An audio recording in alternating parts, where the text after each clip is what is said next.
All right, guys, Eric Paul's in here with 9 to 5 Sports. Going to be breaking down the Week 5 value plays. Okay, now last week we gave you guys a bunch of value plays. Geno Smith, Rashad Penny, George Pickens ended up having a pretty solid day, and then Daniel Bellinger has like a kind of value tight end play.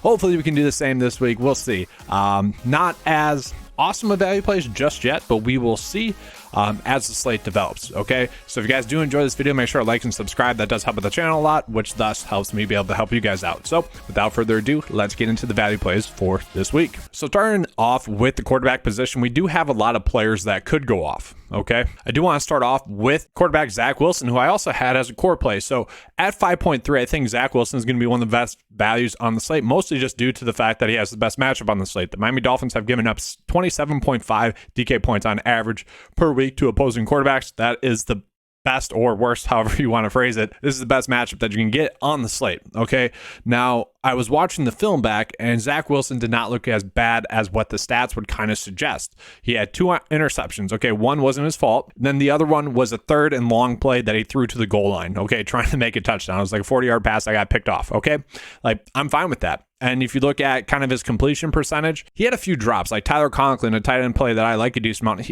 He had a couple of drops, and those could have been bigger plays. I don't want to be making excuses for Zach Wilson. He still could have looked better, but the fact of the matter is he looked good enough. He was scrambling out of the pocket a lot, wasn't taking sacks. He did what you want him to do. And against the Pittsburgh Steelers, who, they're not a great defense, but they're not terrible as well. They can make plays.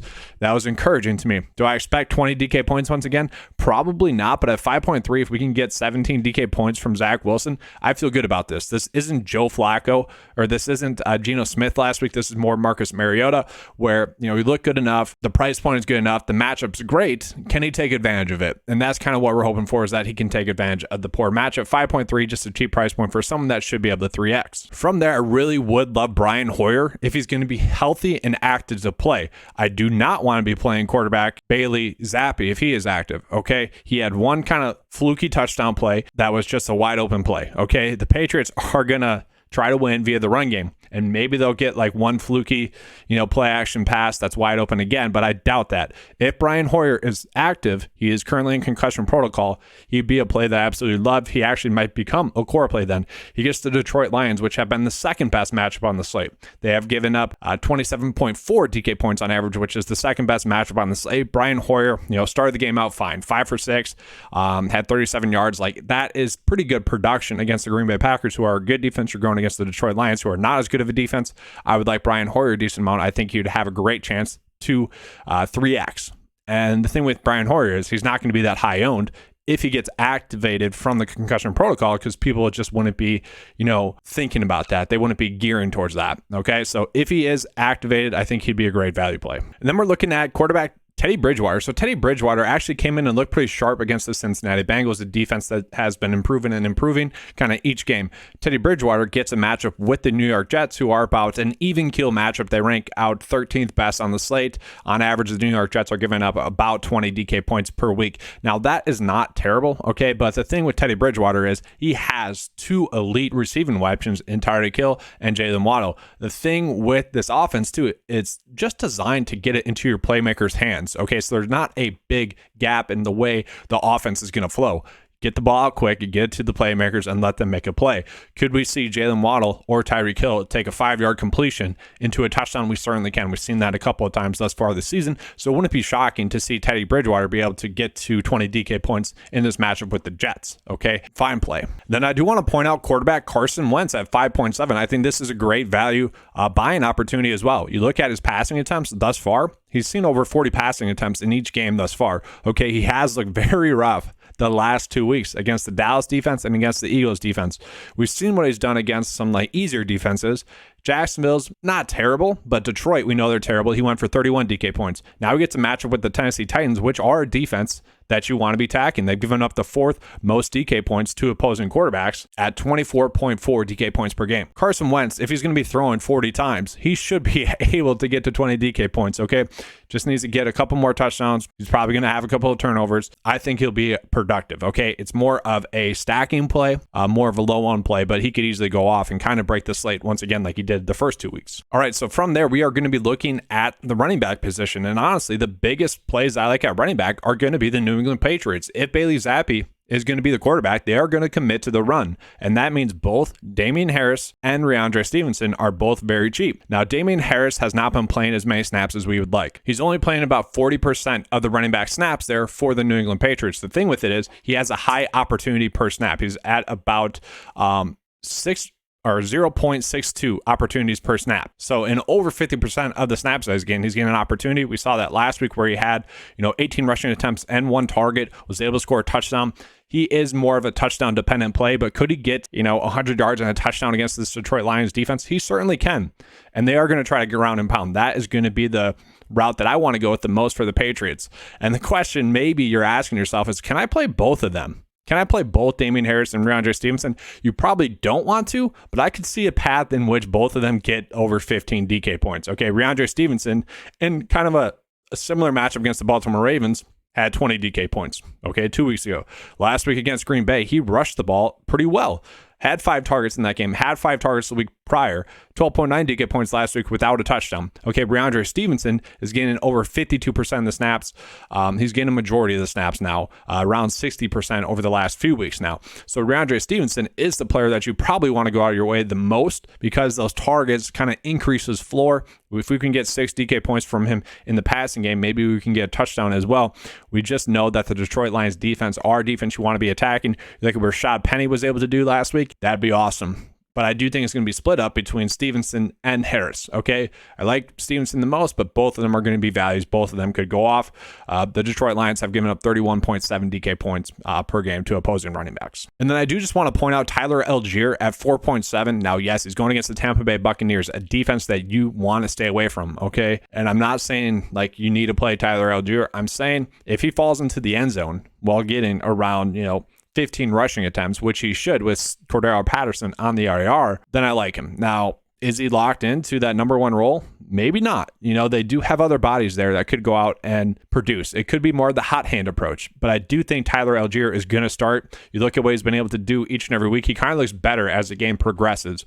Okay, so that's kind of thing. He might be a volume running back, but I don't expect great things from him. Although if he does have like 15 DK points with a touchdown, that wouldn't be too shocking. All right, so one of the bigger surprises is not that Raheem Mostert is getting a majority of the running back snaps. We kind of thought that would happen after week 1 against the Patriots. The shocking thing is that he saw 72% of the snaps for the Miami Dolphins last week, okay? That to me is highly appealing. At this price point of $5K, it doesn't take much, okay? He hasn't really broken a huge play, and he can easily break a huge play for like 40 yards for a touchdown, okay? He has that speed.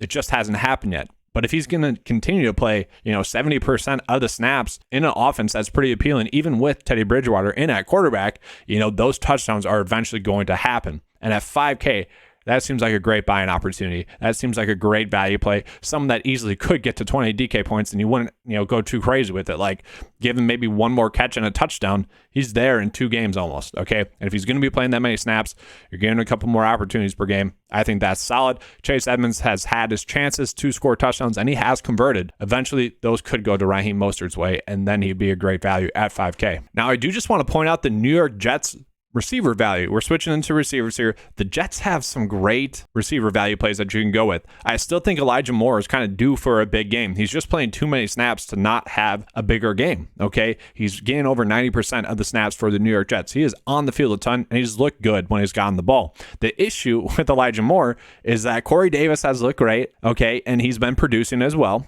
And then you also have Garrett Wilson, who's producing and looking great as well. That is the issue. Now, Garrett Wilson did have a tough drop there as well, but they're all good, and they're all playmakers. They've all made plays. And that's the biggest issue with the Jets is that it's kind of that, can everyone eat? Well, no, not everyone's been able to eat, okay? Eventually, Elijah Moore is going to be able to eat. So I kind of like him as the cheapest Jets player. It's not that big of a price discount, and that's because they're all the same play. Could you do a stack with Zach Wilson and then Garrett Wilson and Elijah Moore? Or, Zach Wilson and 2 of the receivers? Yes. And that's a route that I don't mind going for stacking purposes. And I do think they're all kind of too cheap. They're more sleeper plays rather than value plays, but they're all still pretty solid. Definitely a route that I think you could go. I do just want to mention the New England Patriots as well, because if we are going to be using Brian Hoyer, then we probably want to be using the receivers as well. Jacoby Myers might be healthy and active. I've been kind of saying his name a few times as kind of a sleeper play. If he's going to be healthy and active, I do think those targets are going to come right back to him, okay? And this offense does need him, okay? They need him in that short passing game. If he sits once again, I do think that elevates the running backs a little bit more appealing. And then Devontae Parker, it's crazy, guys. The guy's playing over 90% of the snaps. He's only had one big game against the Baltimore Ravens. Now, yes, you could argue the rest of the matchups were more difficult, but they really haven't been, okay? He just hasn't been producing. Okay, it's weird. Can he go off and have another big game like he did against Baltimore? Sure. We just can't depend on it, especially if a rookie quarterback's going to be in there. Now, I will say I do love Rondale Moore as a value play, okay? He saw 80% of the snaps last week, and the question was, would that happen? Would it be Moore when he's active, or would it be Greg Dortch, who has looked great?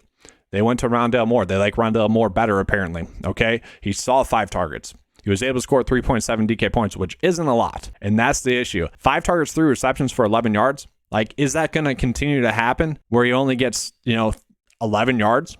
Probably not on 3 catches. Okay, so we could see that number easily go up.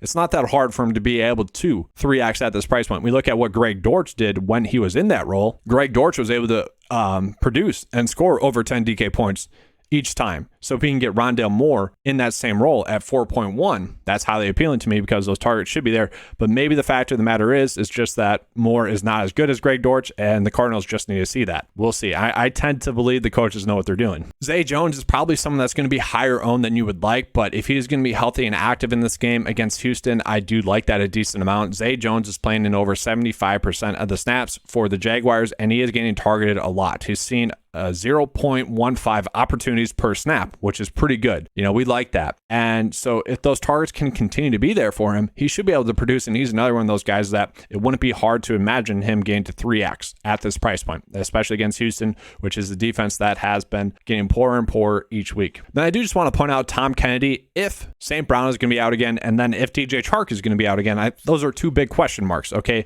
they're probably going to play, or at least one of them are going to play. If they do both sit, Tom Kennedy would be a great play to look at. He saw 80% of the snaps last week, had 5 targets, was able to score 8.4 DK points. He'd be a fine play if that ends up happening. Then another sneaky play would be Marquez Callaway, who stepped in for Michael Thomas, and he has actually looked good in very small sample sizes thus far this season.